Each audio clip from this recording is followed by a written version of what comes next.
as pretty much as Hakuryuu and Judal said, the plan begins. That's all they pretty much said. The plan begins now. Hakuryuu and Judal. This is shocking because I never thought I'd have this much screen time until like right until the end of Magi. I never thought I'd be like right at like kind of the midway point, like the or so say 3/4 of the way into this series, that I would start finding out more about Judal and kind of his motives and stuff like that. Because throughout the current chapters that we've been having for Magi, it's very interesting to find what Judal's like way of thinking is compared to everyone, because it shows that he's pretty much like a young boy screaming out for help, but then at the same time he's screaming at the people that are helping, saying, you never helped me like in the past, why should you accept it now? It's the same thing of how he deals with Aladdin, like, you know, why wasn't like Aladdin chosen to be taken away from like Al Farm, and why was it him, why was it never Yunnan, why was it never Shahrazade? It was like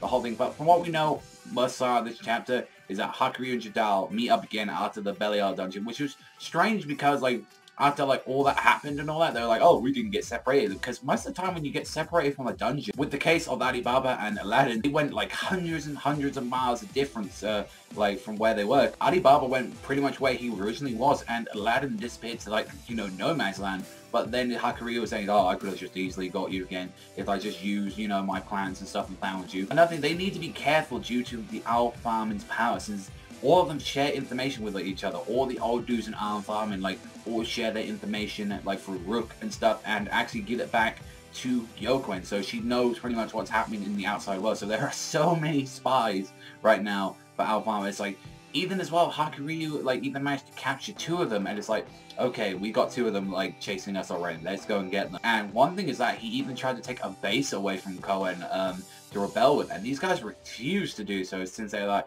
oh, you know, your brother tried to help him. They immediately, like, he got Phoenix or something like that, he went to help him, but there was a fire like that, like all coincidence, and he's like using Belial to like actually manipulate with them. And it's like a very interesting thing about Belial is that his ability, it seems like it's able to manipulate minds, but it's like one of the ways it does it is by it shows you images and it shows you hearing voices and stuff like that. So it only works on living things. That's one thing you got to know. It only works on something that is alive. So, for example, maybe if like say like Aladdin summoned Ugo-san again, then perhaps like if he ordered them, yo, you gotta kill that guy no matter what, then I guess that order will always be followed out. So it's a very OP power, and it makes me wonder, does this work on everyone? Because if we remember, Kyokyoku is under the spell of one of Sinbad's Djinns, and she's like a metal vessel user, like with a Djinn and everything. So it makes me wonder how powerful is Belial compared to, you know, like with Sinbad, because maybe it's just because how powerful Sinbad is that he's actually able to overpower the Djinn users. That's another question, is like, what is the difference between, you know, Belial and I believe Sinbad's one is called Zephyr, is actually able to manipulate their minds. And one thing is actually that he's able to combine 2 Djinns in one. It seems like he's able to use the mind manipulation, but also by using Zargan's plants as well. So I'm guessing he's using these plants to like inject into their brains, and I'm guessing the mind manipulation is going to continue on forever, because I'm pretty sure there's a time limit, but if they use the plants and that keeps giving like an endless cycle of mind manipulation, that would be amazing. This is also one of the other Djinns that is willing to work with another one, so it's able to cooperate with others. So from what we know of Hakuryuu in the current timeline, this is him with only 2 Djinns. Maybe Belial can also work with the 3rd one as well, and this is show that this is something that Sinbad and Koen can't do. They can't have 2 like Djinn like working at the same time. They have to use one at a time, as we've been shown with Sinbad using, you know, all of his ones, and then also as well the same thing that was happening pretty much with Koen as well, since we saw he was able to use Phoenix, he was able to use Argless, he was able to use all of them, but he never was able to cooperate them one at a time. Another thing I found very interesting was when Hakuryuu and all that was so strong, like the reason why he asked him that, it was like, why Judal is so strong, is that he was able to absorb Mogamit's Black Rook, and this is the reason why he is so strong right now. It's not just because of the Rook that he absorbed, it's actually because of who was in it.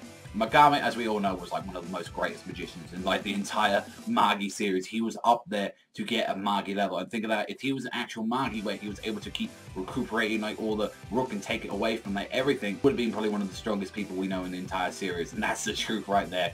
Now Judal's got that information, and he's got all that power and he's got that wisdom right now. I don't think there's anyone pretty much alive right now that can actually stop Judal. This, like, he is generally way too powerful, and that's probably explains why he's able to conjure up that staff. That explains why he can make huge teleportation magic. That explains why he's able to do this lightning and just all this crazy stuff right now. Like, he's able to, like, manipulate a hell of a lot of the stuff, because originally Judal was the only reason, like, he was only able to, like, pretty much use ice magic. Now he can do lightning, earth, everything. He can do every single type of magic that we can think about, and that gets me scared to see what Judal is going to do later on in the future.